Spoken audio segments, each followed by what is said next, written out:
Hello Aluxers, welcome back for today's video in which we'll be giving you some personal finance tips that will save you some headaches in the short run, and in the long run, should help you with your ultimate goal of increasing your overall wealth. If you're living from paycheck to paycheck with nothing to show at the end of the month, then chances are you need to manage your money better.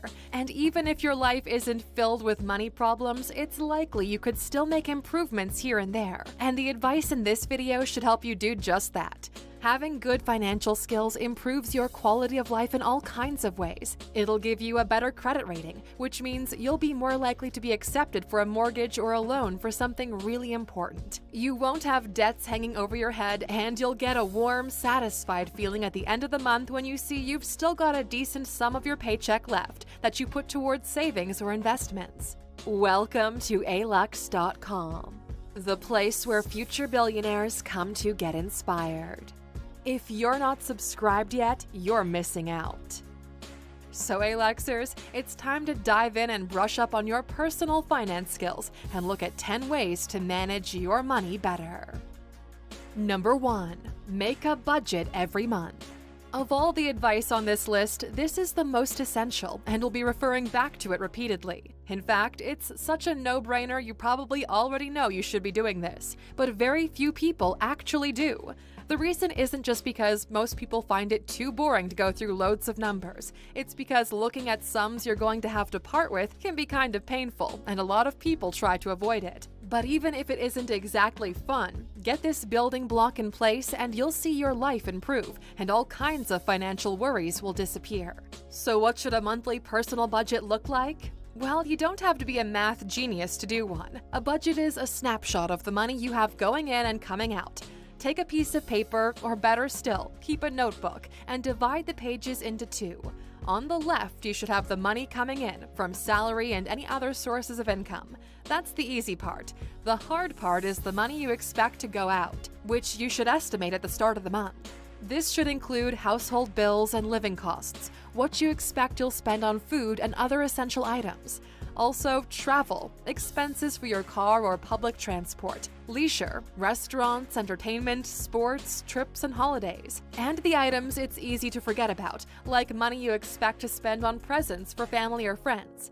Also add in any other regular payments you have to make. This could be insurance, subscriptions, or debt repayments. Also, on the expenses side, set a target for savings as well as a small but regular contribution to an emergency fund. We'll touch on these later. The left and right-hand sides should add up to the same amount. If your expenses are more than your income, you'll need to find places where you can cut them down. If you're lucky, you'll have more income than expenses. Then you could either add more to your savings target, or you could justify a little extravagance and increase the bill for, say, leisure or luxury food shopping. But once you've made the budget, the most important thing is you don't put it away in a drawer and let it gather dust. Use it throughout the month to guide your spending decisions and try really hard not to overspend anywhere. Even if you don't quite manage it in your first month, don't worry, as long as you're not too far off. After your first go, you'll become more realistic with your predicted expenses, and over time, if you put your mind to it, balancing your budget should start to come naturally. Number 2. Consult your budget for large spending decisions. So here's a common mistake. You want to buy something nice, a holiday, new laptop, or an extravagant gift, and you've just been paid, so you know you have the money in the bank to cover it. Well, don't assume you've got the disposable income for it. A large chunk of the money in the bank is going to have to go toward basic living expenses, which of course should be indicated in your budget. Check your budget and see if you can justify the expense in the relevant category. If you're thinking of booking an expensive holiday and your budget for leisure covers it, then go ahead. But if it doesn't, that means if you pay for it at the end of the month, your budget will be in the red. So what do? The answer is to save up for it and include the amount you're saving each month in your budget. Work out how much you can set aside for it each month and how long it'll take you to save up. And while you're saving, you might even decide you don't really need it after all. Number 3. Keep track of smaller expenses too. Small purchases here and there creep up on us, and if we don't keep checks on them, they can leave us in debt the next time the paycheck comes. A few venti lattes here, a meal out, and a birthday present for a relative there. We often forget to factor these in, but they really do add up. And when you hear people saying they don't know where all their money goes, it's usually on a load of small to medium purchases they forgot all about. If this is a problem for you, you should try writing all of your spending down in a journal. If you're keeping a budget, any small purchase you make would be covered in some section of it. If you've blown your whole monthly budget for leisure on just 2 meals out, you know you need to make some changes here. Keep track of everything, and pretty soon you'll be able to see where it's going and how you can cut down on things you don't really need. Number 4. Get your debt under control. Or better still, get rid of it. But if you have debts, the first step is to have them under control. First of all, don't take on any new debts, especially outstanding credit card bills, as these have really high interest rates. If you have trouble paying them off, ditch the credit card altogether. Second, schedule all of your debt payments and make sure you pay them on time. At the very least, make the minimum payments. But if you can pay more than the minimum, even better, because the longer it takes you to pay them off, the more interest you'll end up paying. If you have a number of debts, make a list of what the interest is on each one, and first work to pay off the ones with the highest rates. Number 5. Keep track of monthly payments and limit them. It could be subscriptions you don't really need or aren't going to use that much. It could be an inactive gym membership, or it could be in-app purchases you made so you could use it once and then completely forget about it, but it's already been going for more than a year. Remember that more and more businesses use subscription-based business models these days. That's because they realize if it's a small amount they're charging every month, a lot of people will go for it without even thinking about it. But small amounts add up when you've got a lot of them, and they're eating away at your earnings every month. If it's really necessary or useful, then keep it, but do try to limit the number you have. Number 6. Have an emergency fund. Keep aside a stash of money for the unexpected. You never know when you'll need it. Unexpected repairs on your car or house, a piece of equipment you need to buy because something broke, unexpected medical expenses you aren't insured for, or if you don't have an emergency fund, you'll be digging into other expenses for these. But if you do have some money set aside, you'll be covered. On your budget, you could put a small amount of money into this each month, and only dip into it if it's a real emergency. Whenever possible, when unexpected expenses come up, try to justify them in another part of your spending. Number 7. Have a monthly savings goal and keep it in a separate savings account.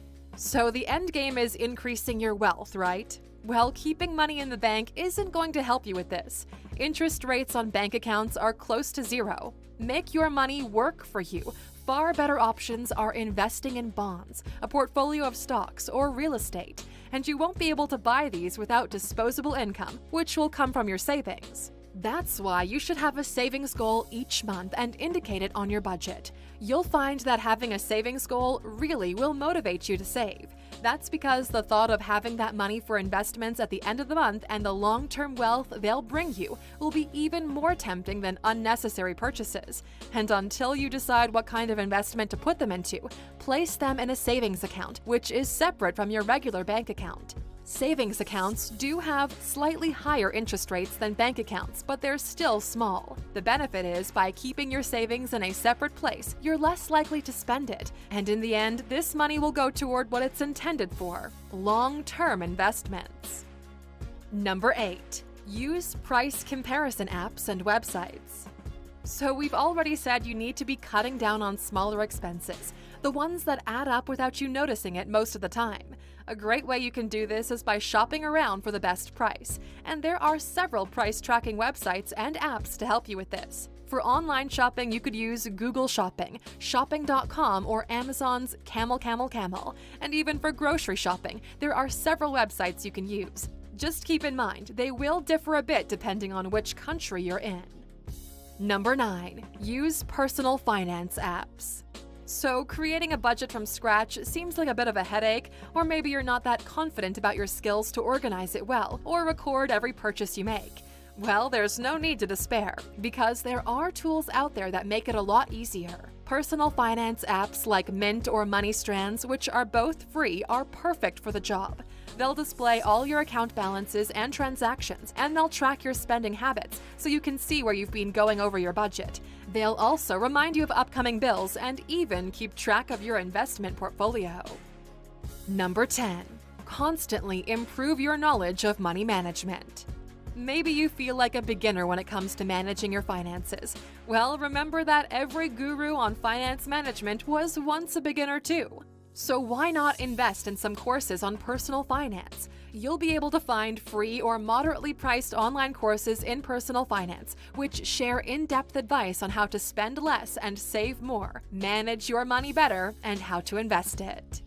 And Luxers, with that, we're at the end of our list. We'd love to know, which of these tips do you think you'll find the most useful to manage your money better? And do you have anything you'd like to add to the list? Let us know in the comments. And of course, for sticking with us until the end, here's your bonus.